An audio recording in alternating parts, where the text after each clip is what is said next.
सकाल सकाल माँ कतरे एक कथा शुणी मु बहुत खुशी हो गली। नाइट ड्यूटी सारी ड्यूटी फेरला बेले माँ को फोन आसला कहले छुआ तोर जन्मदिन। एक कथा शुणी मु बहुत खुशी हो गली। तो रूम को आसी फ्रेश होगा मु चलीगली। फ्रेश हो सारी चलि नुआ ड्रेस आने ड्रेस दुकान में जाई पहुँचली। तो ये ड्रेस सहित अलग सामान भी मिल। तापर ड्रेस किन सारी मो रूम को चलीगली। रूम जाए गाधे पाधे रेडी हो गली मंदिर जावाई। तापर रूममेटर साइकेल नहीं मंदिर को मु चलीगली। जाई तारिणी माँ मंदिर रे मु पहुँची गली। प्रथमे जाई माँ को पाई फूल नड़िया बेलपत्र माँ को धूप दीप किणिली।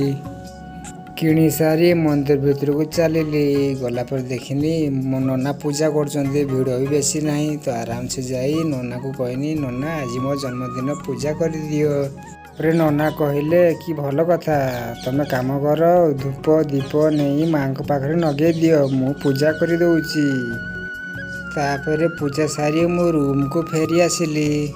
आउ जन्मदिन रे केक फेक काटिया मोर पसंद नुहे। खाली जाई माँ को पाखरे पूजा टिके करदेने मत मन को बहुत शांति लगे।